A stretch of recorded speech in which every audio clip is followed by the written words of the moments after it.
there are many binary forces at play in the novel, and I suppose the idea that we want to consider is that the dominant narrative likes to divide things neatly into two different packages. And so we can see that with ideas of darkness and light and good and evil, but really the novel, being a postmodern novel, is looking to show that there is no one absolute truth and that the boundaries are blurred, and that when we're talking about good and evil, there are so many anomalies and inconsistencies in human behaviour that it's not possible to see the world in that manner. There's a quote that's repeated a number of times in the novel: "Open your eyes before you can't see, or before they close forever," or something like that. And really that's the idea, I think, that's been presented through this marginalised narrative.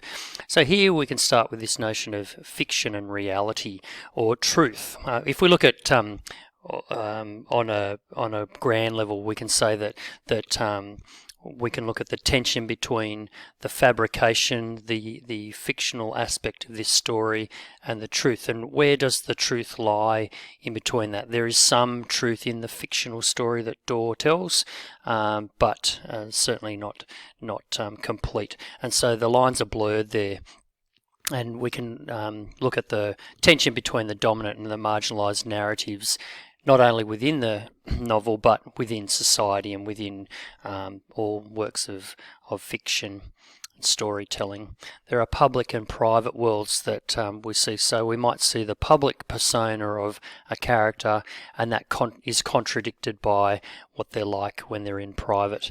And there's a number of characters like that. Siedler and Volkheimer, for example, have a much different private persona. They show empathy, and they're quite warm and generous sort of characters. You know, the public realm of war doesn't provide those opportunities to demonstrate those features because of the unthinking nature, and the notion that you have to follow laws and there is a rigid hierarchy and that type of thing.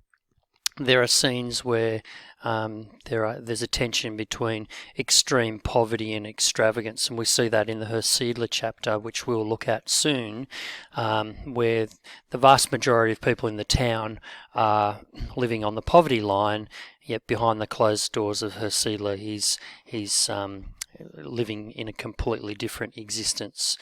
So cruelty, generosity. There's a tension between the individual and collective experiences.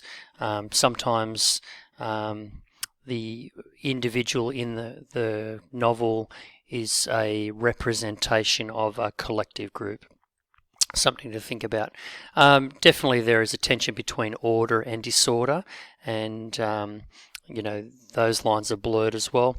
And I like the conflict between imagination, storytelling, faith, and then that pitted against science and logic and reason. And Murray Law's one who struggles with that and considers that in quite some depth. And you could look at the story of the Sea of Flames, that when Von Rumpel is chasing down the Sea of Flames, and he goes to the museum and he bails up the two museum curators, or whatever they are, and he belittles them because they're scientists, yet they truly believe in the magic of the gemstone. And so I think that there's some nice statements and observations made about the fact that science is it is reliant on imagination and faith and belief and emotion. There are aspects of those things in the logical world of science, and then certainly that you could say the reverse is the same.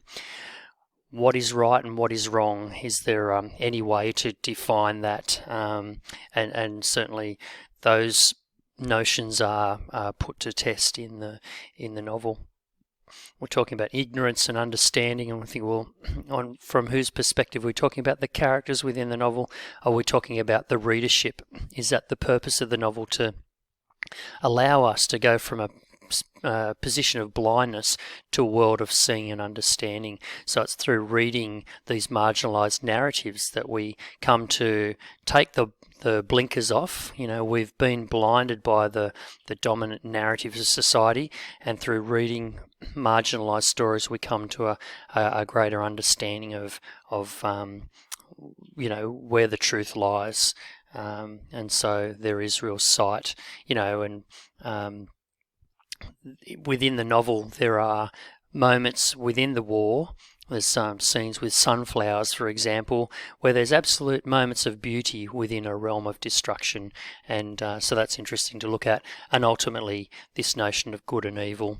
So the novel very cleverly uses many, many binaries to challenge the reader to think about where the actual truth lies, and certainly the conclusion that we draw is that there is no one absolute truth in life, because of the nature of our experiences and our existence in a society.